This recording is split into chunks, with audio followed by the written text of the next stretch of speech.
안녕하세요. 엘라인 김지연입니다. 오늘은 돌출 피처 명령어를 이용한 형상 모델링을 해볼 텐데요. 자, 먼저 요 그림을 그려서 돌출을 할 건데 중간에 있는 요 평면에다가 그림을 그려서 양쪽으로 돌출하는 것을 먼저 진행을 해 보도록 할게요. 자, 프로그램을 실행을 하시고 스케치 작성.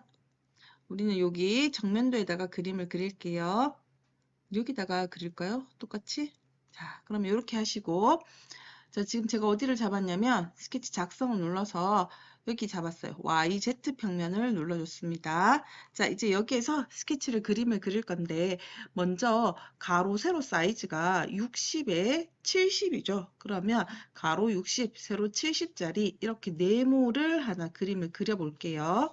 자, 먼저 직사각형 그리기로 네모 하나 그림을 그리는데 가로로 60, 세로로 70. 자, 요거는 가로 사이즈, 세로 사이즈가 입력이 되어 있지만 이렇게 하늘색으로 나왔다는 얘기는 위치가 결정이 되지 않았다는 얘기예요. 자, 위치를 결정을 해볼 건데 이 라인의 중간 지점이 요 중심점과 일치되도록 하면 돼요. 이때 사용하는 구속 조건이 중간점 구속 조건이라고 하는 건데요. 자, 중간점 한번 눌러주시고 가로선 아무 곳에나 찍어주셔도 상관이 없어요. 중간점 한번 눌러주시고 선 클릭, 점 클릭. 자, 이렇게 하면 위치가 완전히 고정이 됐어요. 자, 이제 다른 그림을 그려볼 건데 옆에 요거 부분을 그림을 그려보도록 할게요. 자, 여기다가 20파이짜리 그림을 그려볼게요. 자, 다시 원그리기 눌러주시고 반지름이 20이네요. 중심점에 일치 하신 다음에 반지름이 20이니까 40이겠죠. 마찬가지 여기도 원그리기로 중심점 찍어주시고 원을 하나 그림을 그리는데 사이즈를 입력을 하셔도 돼요. 그러나 그냥 이렇게 그림만 그릴게요. 자, 검은색은 완전히 구속이 된 거고 하늘색은 구속이 안 됐다는 얘기예요. 이때 왼쪽 사이즈와 오른쪽 사이즈는 동일해요. 그래서 이럴 때 사용하는 구속 조건이 동일이라고 하는 구속 조건이에요. 같다라는 뜻이죠. 왼쪽 원 한번 클릭, 오른쪽 원 한번 클릭 해주시면 같아져요. 자, 이제 우리가 필요한 형상은 여기 안쪽이에요. 요 안쪽만 필요한데 사실 이대로 그냥 돌출을 하셔도 돌출이 가능해요. 이 부분만 이렇게 돌출이 가능한데 우리는 여기에다가 스케치 편집 요 형상을 잘라 볼게요. 자, 자르기라고 하는 거는 수정하기 툴에 있어요. 자르기라고 하는 거 눌러서 원을 잘라주시고, 자, 이 부분도 사실 필요 없죠. 그럼 여기 부분도 잘라주시면 되는데, 이거를 자르는 것보다 그냥 두시는 걸 더 추천을 드리는데, 왜 그러냐면, 얘를 이렇게 잘라내면 다시 우리가 줬던 모든 구속 조건들이 사라져요. 그래서 이거는 자르지 말고 원만 자르는 거예요. 자, 원을 자르는 이유는 이 끝점이 바운더리에 정확히 일치되도록 하기 위해서 잘라주는 거예요. 자, 이제 윗부분의 그림을 그릴게요. 윗부분의 형상은 선 그리기로 끝점 찍고 위로, 그다음 여기서 커서를 끝점에다가 갖다 대고 마우스 왼쪽 버튼을 꾹 눌러주시면 호가 그림이 그려져요. 자, 이렇게 하시고 끝점 찍어주시면 돼요. 자, 여기에서 한글의 구성 요소를 바꿔주셔야 되는데 지금 여기 실선이면 얘가 외형선으로 인식을 하는데 이 선을 클릭을 하시고 오른쪽에 보시면 구성이라고 하는 거 있어요. 요거 눌러주시면 얘가 지워지진 않지만 개체에 영향을 입히지 않는 참조선으로 바꾸게 돼요. 그러면 사실상 여기에 선이 없다라고 인식이 되는 거죠. 자, 나머지 이제 치수기 계속 넣어줄게요. 여기 중심까지가 75고 반지름이 10이에요. 그런데 75라고 하는 치수기입은 들어가야 되지만 여기 10이라고 하는 치수기입은 사실 안 들어가도 이거 거리가 20mm, 여기 거리가 20mm, 전체 거리가 60mm. 그럼 당연히 여기는 반지름 10이 돼요. 자, 치수기 넣어볼게요.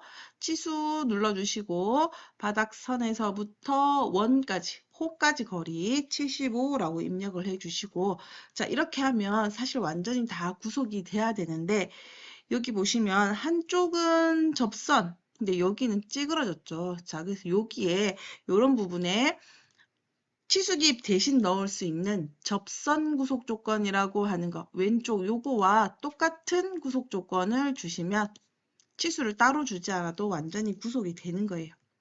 자, 이제 작업은 완료됐어요. 스케치 마무리하시고 돌출할게요. 돌출할 때는 가급적이면 이렇게 평면으로 두고 작업을 하시는 것보다 집 모양을 눌러서 작업을 하시는 게 좋은데요. 그래야 방향이 앞쪽인지 뒤쪽인지 플러스 방향인지 마이너스 방향인지 확인이 쉬워요.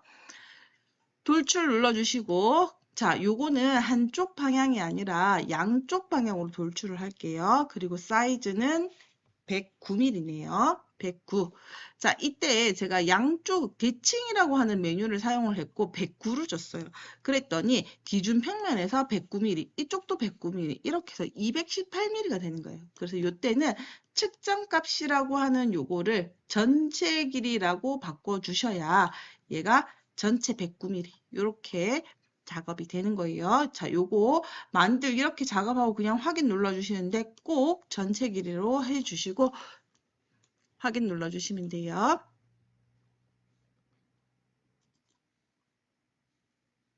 돌출 눌러서 대칭 방향 109mm 그리고 전체 길이 그리고 확인 눌러주시면 돼요.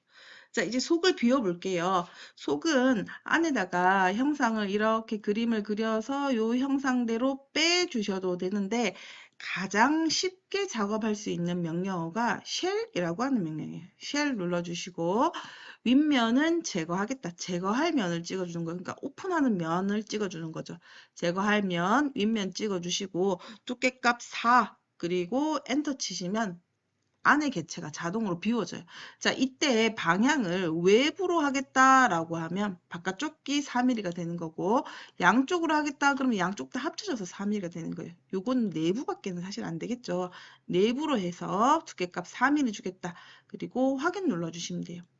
자, 여기서 주의사항이 한 가지 있는데 이 지금 코너 엣지 부분에 라운드가 들어가 있어요. 자, 여기 부분에 라운드 5라고 되어 있죠. 자, 이때 여기다가 목깎기 작업을 먼저 선행으로 라운드 5라고 하는 걸 먼저 주시고 그 다음에 쉘, 윗면을 제거하겠다. 그리고 두께값 4mm로 하겠다라고 하면 이렇게 전체가 다 비워져요. 그래서 순서가 중요한데요.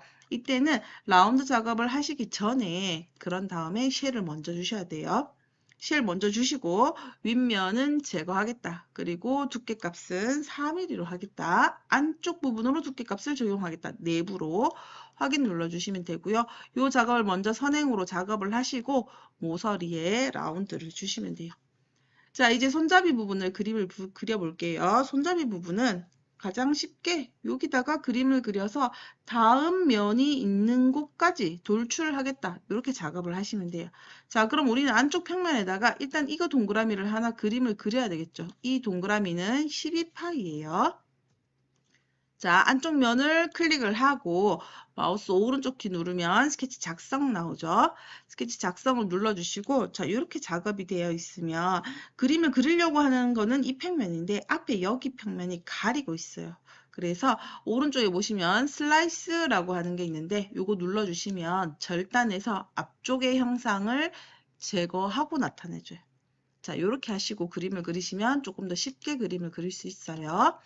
자, 지금 요거는 면보기라고 하는 거예요. 화면을 이렇게 제가 틀었어요. 그런데 제가 이 면을 딱 정면으로 쳐다보고 싶다. 이럴 때 면보기라고 하는 거 한번 눌러주시고 전면 찍어주시면 돼요. 자, 여기서 원 그리기. 중심점은 이 원의 센터죠. 여기에 12라고 입력을 하시면 돼요. 자, 지금은 바로 검은색으로 이루어졌으면 위치가 결정이 된 건데 자, 이 동그라미가 만약에 이렇게 해서 12, 그림을 그리다 보니까 약간 옆으로 비틀어졌다. 이랬을 경우에 얘의 위치를 맞춰주려고 하시면 이때는 동심이다라고 하는 구속 조건을 쓰시면 돼요. 동심, 얘의 중심과 이거의 중심이 같다. 이렇게 해주시고 스케치 마무리 하시면 돼요. 자, 집 모양 한번 눌러주시고 돌출을 하는데요. 이번에는 이 동그라미를 돌출을 하는데 물론 우리가 얘를 이렇게 늘려고 사이즈가 얼마다라고 주고 돌출을 하셔도 되는데요. 자, 그렇게 작업을 하시는 것보다 얘는 이 면까지 돌출이 돼야 되는 거예요. 그래서 요거 범위 유형이라고 하는 요거를 객체로 하겠다. 여기 객체까지 하겠다는 뜻이에요. 그러면 우리가 따로 사이즈 값을 넣지 않아도 바로 작업이 가능해요.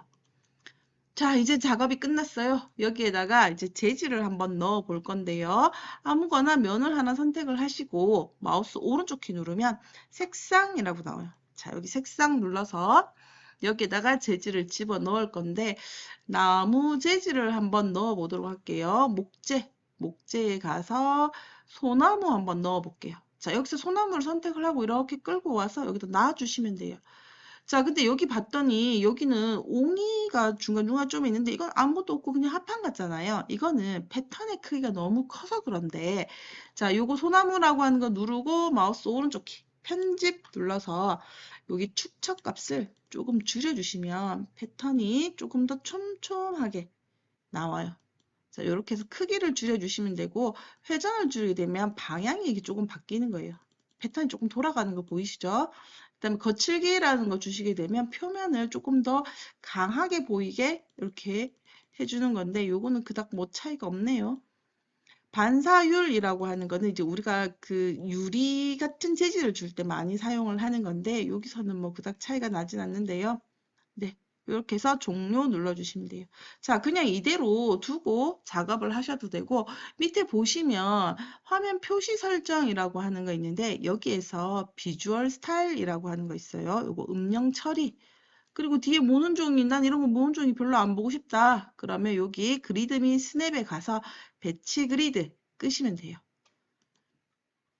자, 여기까지 오늘은 작업을 하도록 하겠습니다. 고생하셨습니다.